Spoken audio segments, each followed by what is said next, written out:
রসুল এখন যদি না থাকে তাহলে জান্নাতে যাওয়ার কোনো উপায় নেই।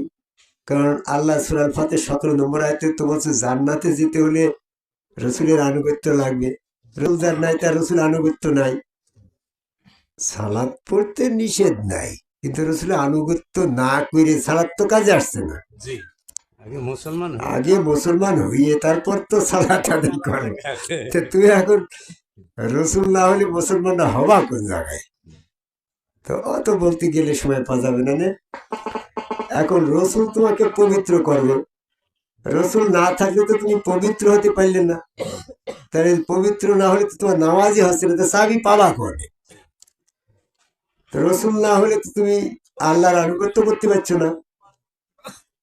তো রসুলের আনুগত্য না হলে আল্লাহর আনুগত্য হচ্ছে না, আর আল্লাহর আনুগত্য রসুলের আনুগত্য না হলে তো তোমার জান্নাত হচ্ছে না। সূরা আল ফাতির 17। আমি বলে নবী পালিত হবে, তা আল্লাহ রসুলের আনুগত্য না হলে তোমার নবী হচ্ছে না। সূরা নিসার 69 নম্বরে নবীর দরকার কি? আমি নামাজ সুবহানাল্লাহ পড়বো, 27 গুণ সওয়াব হবে, সওয়াব মাথায় ওজন করলে আমার জান্নাত হবে। তা আল্লাহ রসুলের আনুগত্য না হলে তো সওয়াব তোমার নষ্ট হয়ে যাচ্ছে। সূরা হুজুরাতের 14 নম্বর আয়াত। তো তোমার আল্লাহ রসুলের আনুগত্য নাই, সব তোমার কর্মফল বিনষ্ট হয়ে যাবে।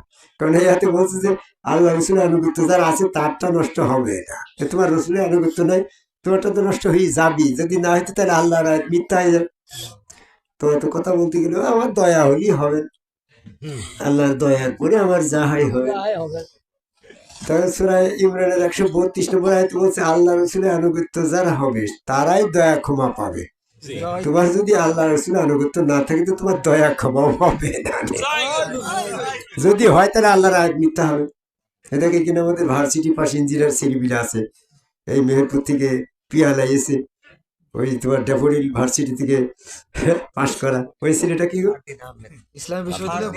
ফারদিন আহমেদ ইসলামিক বিশ্ববিদ্যালয় থেকে অনার্স ধর্মের পরে, এরা তো বোঝে বুঝি তো আসছে।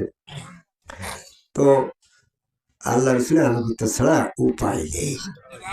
তখন ইদানিং আবার হাসিবুল চিশতি এরম এরম বলছে যে আল্লাহকে যদি ভালোবাসতে চাও তাহলে রসুলের মহব্বত করো।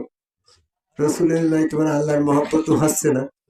রসুল না পালে তুমি আল্লাহর মহব্বত করবা না কোন জায়গায়? রসুল বাদে যদি আল্লাহর মহব্বত হইতো তাহলে আল্লাহ সূরা ইমরানের 31 নম্বর আয়াতে কেন বললো যদি তুমি আল্লাহকে ভালোবাসতে চাও তাহলে আমার আনুগত্য। তা আমার কথাটা তো বলতে হবে একজন। তো বর্তমান ইমাম সাহেব তো তোমার আমার বলছে না, সে বলছে মোহাম্মদের কাছে পাঠিয়ে দিচ্ছে। তো মোহাম্মদকে তুমি কম পাওয়া চলে আছে। তো একজন ব্যক্তি তো বলবে যে আমার, তো সেইটাই যদি হাসিবুল চিশতি না বলে তো তাহলে আমার কথাটা বলা লোক করে বিশ্বাস আছে কিটা? এই জন্য আমি বলছি যদি তোমরা আল্লাহর আনুগত্য করতে চাও তাহলে আমার আনুগত্য করো। তাহলে সূরা ইমরানের 31 নম্বর আয়াত যদি কারোর পড়ার যোগ্যতা থাকে তো সেটা হচ্ছে হাসিবুল চিশতি। কারণ তুমি মিজানুর রহমান আজহারী তুমি তো বুঝছো না। যদি তোমরা আল্লাহরে ভালোবাসতে চাইলে আমি মিজানুরের আনুগত্য অনুসরণ করো, তা তো বুঝছো না। তাহলে আমি কথাটা তো ভুলবা কেন? কিন্তু বলছে ফা তাবিবনি, তাবিবনি মানে আমি, আমার অনুসরণ। তো যাই কোথি কেন বললাম?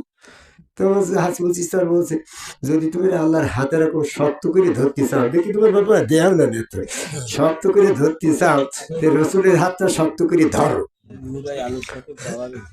সূরা হজের 78 নম্বর আয়াতে বলছে ইদানিং আবার কিছু লোক বলবে হাসিবুল চিশতি আবার আল্লাহ ধরার কথা বলছে। আল্লাহ কোন পাইল?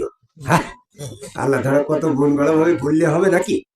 আমরা তো শুনেছি সূরা ইমরানের 103 নম্বর আয়াতে যে আওতাসিমু বিল্লাহি না আওতাসিমু হাবলিল্লাহ, শক্ত করে ধরো আল্লাহ রশিকে। আজকে আবার হাসিবুল চিশতি বলছে আল্লাহ ধরো, রশি না ধরলে আল্লাহ ধরা হচ্ছে কি করে? আগো সূরা আল ফাতির 10 নম্বর আয়াতে বললো যে রসুলের হাত ধরলো সে আল্লাহর হাত ধরলো। রসুলই তোমার নাই, রসুলের হাত মিলাইতে আল্লাহর হাত তুমি পাবা করা ধরবা কইতে। তাহলে হজের সূরা হজের 78 নম্বর আয়াতে বললো আওতাসিমু বিল্লাহি, শক্ত করে ধরো আল্লাহকে। তুমি আল্লাহর রসুলের হাত না পালি আল্লাহর হাত পাইছো না, রসুলের হাতে হাত শক্ত করে না ধরলে আল্লাহ ধরা হচ্ছে না। তাহলে তোমার সূরা হজের 78 নম্বর আয়াতটা তো পালন করা সম্ভব না রসুলের হাত ছাড়া। কি গো তুমি তো 8 দিন তুমি অনার্স মাস্টার্স পাস করেছিলে, তোমাকে তো বুঝাইতি সমস্যা নেই। তো এরকম তো বলছে যে রসুলের হাত যদি আল্লাহর হাত হয়, তা আল্লাহর ধরলাম এবং দেখিয়ে দেখে তো ধরলাম। তা হাত যদি আল্লাহর হয়, পাটা কার পা? আল্লাহর পায়ে যদি আমার সেজদা দেওয়া লাগে, তো রসুলের পাটা দেখেই তো সেজদাটা দিতে হবে। রসুলের পায়ে যে সেজদা দিলে তো সে আল্লাহকেই সেজদা দিল। তো হাসি খুশি পায়ে করে মন গড়া কথাবার্তা। সূরা হজের ৭৭ নম্বর আয়াতে বলছে, হে বিশ্বাসীগণ, তোমরা যেকেন আল্লাহ বিশ্বাস করছো সেকেন সেজদা করো। তা আমি সেজদা করবো, নিজামের হাত আমার আল্লাহর হাত, নিজামের পা আমার আল্লাহর পা, নিজামের স্রোত আমার আল্লাহর স্রোত, নিজাম স্রোত আমার রসুল স্রোত। আমি সেকেন্ড বিশ্বাস করলাম, সেজদা কি তোমার গজারির বাটে দেবো নাকি? আমি তো সেই নিজামের পাই দেবো। আমি মাঝে মাঝে রসিকতা বলছি, তোর আমার পরে রাগ বেড়ে কে ঘুষি মেরে দিও না। তো বলছে যে কেন? রাগ হয়েছে ঘুষি মেরে দিছি, রাগ না হলে তোর ঘুষি মারতাম না। তোমার যেমন রাগ হলি হাসি গুলির মশালা দিকে নাকে ঘুষি মারতি মন বলছে, আমি যখন নিজামের পা আল্লাহর পা মনে করলাম, তাহলে আমারও তোকে সেজদা দিতে মন ওইরকমই বলবে গো। তোমারও তো রাগ হচ্ছে কেন? আমি তো অত বেশি বুঝবো না।